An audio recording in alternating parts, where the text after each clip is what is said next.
మన టెర్రస్ గార్డెన్లో పప్పాయ తెంపాం కదా మనము పైన మన టెర్రస్ గార్డెన్లో నిన్న వీడియో కూడా పెట్టాము చూడండి. పప్పాయ చెట్టు మీదనే మొక్కితే స్వీట్గా ఉంటుంది కదా అనేసి నేను అలానే ఉంచేసాను. ఉంచితే పప్పాయ లోపల గింజలు చూడండి, మొలకలు వచ్చేసి ఆకులు కూడా స్టార్ట్ అయిపోయినాయి. గ్రీన్ చూడండి ఎన్ని ఆకులు, అసలు నేను ఎప్పుడు చూడలేదు. మనం ఇప్పుడు కొనుక్కొచ్చిన కాయ అయితే ఎన్ని రోజులు ఉంచుతాం కదండి, అసలు మనం ఎన్ని రోజులు ఉంచుతామో కదా ఇట్లా కొనుక్కొచ్చిన కాయ. అదేం లేదు చూడండి ఎంత చక్కగా చెట్టు లాగా తయారైపోయింది. చూడండి ఈ కాయ తినొచ్చో తినకూడదో నాకైతే తెలియదు ఇంకా, కానీ చూడండి ఆకులు కూడా గ్రీన్ షేడ్లో రెడీ అయిపోయినాయి చక్కగాను. కాయ మొత్తం బయటికి వెళ్ళి గట్టిగానే ఉంది, లోపల మక్కింది అంతేనండి. చూడండి లోపల ఎన్ని గింజలు.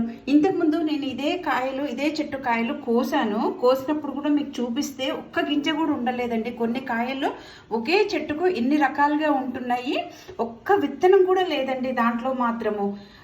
ఇప్పుడు ఇందులోనేమో ఎన్ని విత్తనాలు చూడండి, ఇన్ని విత్తనాలు వచ్చి నేను ఇంకా కాయలు ఉన్నాయి కదా సరే చెట్టు మీద మక్కితే స్వీట్ ఉంటుంది కదా కోద్దాం అనేసి చూడండి రూట్స్ కూడా ఫామ్ అయిపోయినాయి. చూడండి ఎట్లాగో చూడండి ఎంత చక్కగా రూట్స్ ఫామ్ అయిపోయినాయో, గ్రీన్గా ఆకులు కూడా వచ్చేసినాయి. ఇదైతే నేను ఎప్పుడు చూడలేదండి. మీరు ఎవరైనా చూస్తే కనుక నాకు చెప్పండి. ఇలాంటి కాయలు మళ్ళీ మా చెట్టు కనుక వస్తే మేము తినాలా వద్దా అని నాకు ఒక సంకోచం ఉంది. తినాలా వద్దా కూడా మీరు కొంచెం చెప్పండి నాకు చూసి. లోపలనైతే చూడండి ఎన్ని గింజలు అన్నీ. ఒక చెట్టుకి ఇలా ఉండడం మాత్రం నాకు మాత్రం వింతగా ఉంది. ఒక దాంట్లో మొత్తం గింజలే ఉండట్లేదు ఒక కాయలో, దీంట్లో మాత్రం గింజలు ఉన్నాయి. చూడండి గింజలు ఉన్నాయి, ఇలా వచ్చేసి మొత్తం ఆకులు వచ్చేసి ఇలా ఉంది. చూడండి ఎంత వింతనో కదా. పప్పాయ మాత్రం ఏది స్వీట్గా ఉంటుందండి.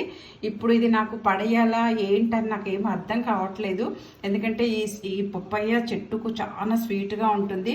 అలా చూస్తే నాకు తినాలనిపిస్తుంది, కానీ ఇలా మొలకలు వచ్చాయి కదా, ఇది మళ్ళీ తిందునా వద్దని ఒక సంకోచంలో ఉంది.